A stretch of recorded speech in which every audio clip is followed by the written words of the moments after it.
से टकराने की वजह से रूस का ये मिशन फेल हो गया है। और ये भी कहा जा रहा था कि पहले से दरअसल कोई टेक्निकल दिक्कत आ रही थी। हालांकि रूस के साइंटिस्ट लगातार इस बात का दावा कर रहे थे कि देखिए जितनी टेक्निकलिटीज है उन सबको सॉल्व कर लिया जाएगा और हमारा ये मिशन सक्सेसफुल होगा। लेकिन रूस को ये बहुत बड़ा झटका लगा है। तो रूस के वैज्ञानिकों के चेहरे उतर चुके हैं, लेकिन इस वक्त जो भारत की उम्मीदें हैं, खासकर इसरो के वैज्ञानिकों की जो उम्मीदें हैं वो बहुत ज्यादा बढ़ी हुई है। इस वक्त सबसे बड़ी जानकारी हम अपने दर्शकों को ही बता रहे हैं और इस वक्त हम सीधे अपनी सहयोगी प्रियंका कांडपाल का रुख करते हैं। प्रियंका, एक तरफ हम भारतवासी जो हैं वो बेहद उत्साहित हैं इस बात से लेकर कि चांद के बेहद करीब हम पहुंच चुके हैं, लेकिन रूस को जो लूना 25 के जरिए झटका लगा है उसको हम किस तरीके से देखें? देखिए, महत्वाकांक्षी प्रोजेक्ट था। रशिया की भी अगर बात करें, 49 सालों बाद मून पर अपना कोई मिशन रशिया ने भेजा था।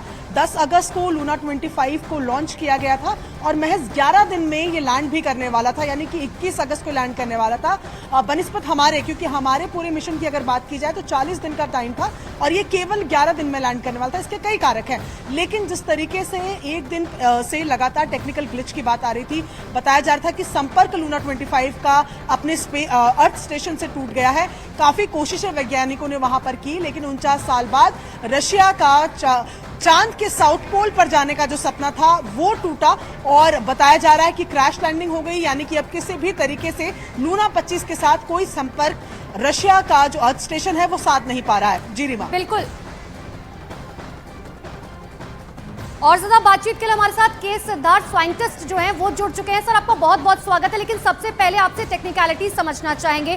कहा जा रहा है कि ऑर्बिट फेस बदलने के दौरान जो है ये क्रैश हो गया। बिल्कुल ठीक है। देखिए, स्पेस में इतने वेरिएबल्स काम करते हैं, इतने ढेर सारे, कुछ में से एक दो भी वेरिएबल होते हैं जो अगर काम नहीं कर किया या एक दो वेरिएबल आगे पीछे हो गया, हमें जानकारी भी नहीं मिल पाती है। अच्छा, दूसरी बात है कि जो अंतिम आधे घंटे का समय रहता है, 15 मिनट का समय रहता है, वो बहुत ही क्रूशियल होता है, क्योंकि उसमें जो रॉसकॉस्मोस है वो जमीन से भी नियंत्रित नहीं कर पाता। वो आर्टिफिशियल इंटेलिजेंस के द्वारा ही वहाँ पर उसके भीतर में काम कर सकता था। तो जो स्थिति हुई वो स्थिति यह हुई कि उसे एक रास्ते पर चलना था, उस रास्ते से वो भटक गया, किसी कारण से भटक गया। इन लोगों ने उसको वापस लाने की कोशिश की, वापस लाने की लाख कोशिशों के बावजूद वह वापस नहीं ला पाए उस रास्ते पर, और वह अंततः क्या हुआ कि अंततः जिस दिशा में जाना था, जैसे जाना था वैसे चला गया और क्रैश कर गया। तो वो इस कारण से हुआ होगा कि ग्रेविटी मून के ऊपर में जो होती है, चंद्रमा के ऊपर में होती है, वो इतनी डिफरेंट होती है तो वो पता नहीं चल पाता है।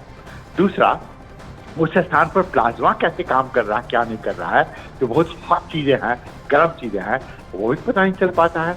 तो अंतिम अवस्था में या अंत में उतरने के पहले कौन कौन सी परिस्थितियां आई होंगी, एक पता नहीं चल पाया।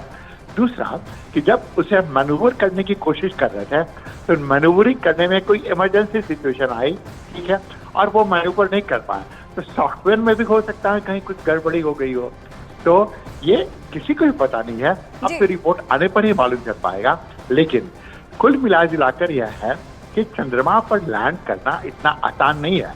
अब सोचिए, लूना टेक्निकली कितना एडवांस था, उसमें वह 1 साल तक वहां पर रहता, उसमें जेसीबी तरह के कुछ चीजें, इंस्ट्रूमेंट भी थे जो वहां पर जमीन को खोद कर गड्ढा करके वहां की मिट्टी निकालता। और तो और वहां पर गर्म में भी, मतलब कि 100-150 डिग्री सेंटीग्रेड में भी सर्वाइव करता और -200 डिग्री सेंटीग्रेड में सर्वाइव करता है। रशिया का एक्सपीरियंस देखिए, और रशिया का यह देखिए कि रूस ने इतने दिनों तक अपने स्पेस प्रोग्राम को रखा, स्पेस स्टेशन चला रहा था, तब भी नहीं हो पाया। तो इसरो का उस रूप में अगर उपलब्धि देखें तो अभी तक सच में बहुत अच्छी उपलब्धि है।